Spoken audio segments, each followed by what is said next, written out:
A very Jamaican twist on Cinderella. Up in the cool green hills just outside Port Antonio lived a bright, gentle girl named Cindyrella James. The hills were full of banana walks, coconut trees, and parrots that gossiped louder than any market lady. Cinderella lived with her father, Mr. Oswald James, a hard-working boat repairman down by the harbor. After her mother died, Oswald remarried Miss Marva-Lee, a woman who behaved like she was Portland's Minister of Marvelousness. Miss Marva-Lee brought her two daughters, Sade-Ann and Petra, who walked around the house like beauty queens, despite having attitudes sharp enough to peel sugarcane.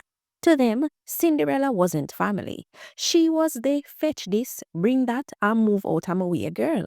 But Cinderella, she carried a warm heart and a smile bright enough to light the whole district during a blackout.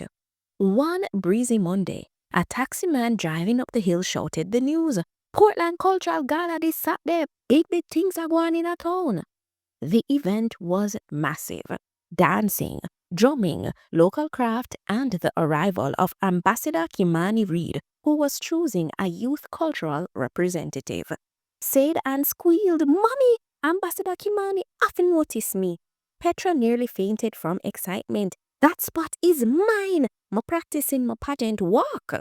Miss Marva-Lee clapped her hands dramatically. "Girls, we must attend. Portland must see our presence." Cinderella timidly asked, "Stepmother, can I go too?" Marva-Lee paused, long enough to make it painful. "You? In what? A gala gown made of hope and imagination? Stay home, Cinderella. Sweeping need for done." The stepsisters giggled like broken door hinges. Mr. Oswald overheard. "Marva, if the child want to go?" Marva-Lee sweetened her voice. "Oswald, love, of course she can go. If she finish the washing, ironing, scrubbing, polishing, and cook after dinner by Friday." Cinderella nodded, trying not to sigh. She didn't want to stress her father more than life already did. By Friday night, Cinderella was exhausted. She stepped outside and leaned against the banana trees, letting the cool Portland breeze kiss her cheeks. Then the banana leaves glowed. Tiny lights danced between them like fireflies celebrating. Out stepped Auntie Blossom, the bush magic auntie known across the hills. Her dress shimmered with hibiscus petals, her hair wrapped in a turban of bright banana leaf green. "My child, I vex you know." Cinderella told her everything, the chores, the unfairness, her longing to see the gala. Auntie Blossom lifted her staff with a soft "pum." Cinderella's old house dress transformed into a breathtaking tropical gown, glowing in orange, gold, and pink, just like a Portland sunrise. Her slippers turned into glass sandals with tiny seashell charms. Her hair blossomed into a crown of hibiscus. A donkey trotted out from behind the bamboo patch, wearing a tiny golden bell. "Hop in, my dear, but remember the magic finish midnight sharp. After that, I back to basics." Cinderella threw her arms around her. "Thank you, Auntie Blossom." Town Square was lit up like Christmas drummers beat rhythms. Vendors shouted, jerk pans smoked, and children ran around waving flags. When Cinderella stepped onto the square, everyone stared. "Lord God, who the princess looking girl? She pretty like morning light." Ambassador Kymani spotted her instantly. He approached, smiling warmly. "Good night, I'm Kymani, and you are?" She blushed, just Cindy. They danced quadrille, laughed, talked about schools, dreams, and community.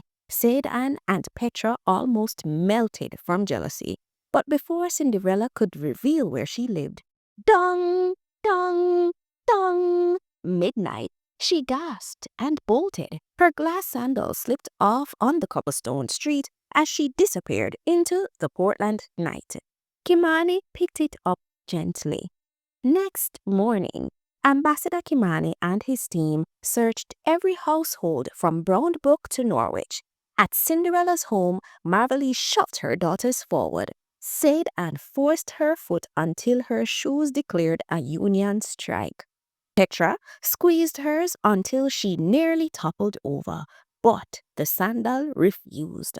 Kymani finally asked, "Is there anyone else living here?" Marva-Lee swallowed hard. Eh, Cinderella, but please call her. Cinderella stepped out gracefully. Simple dress, simple smile, pure heart. She slipped her foot into the sandal. Perfect, instant, destined. Kimani's entire face lit up. "You are the girl from the gala. I knew it." The stepsisters nearly short circuit. Cinderella was chosen as Portland's youth cultural representative, using her kindness and creativity to uplift communities across Jamaica. Mr. Oswald was proud beyond words. Miss Marva-Lee and the stepsisters, they learned humility very quickly because the whole community didn't tolerate bad treatment toward Ambassador Cindyrella. And Cinderella learned no matter who try dim your light, real beauty and goodness always breaks through, always.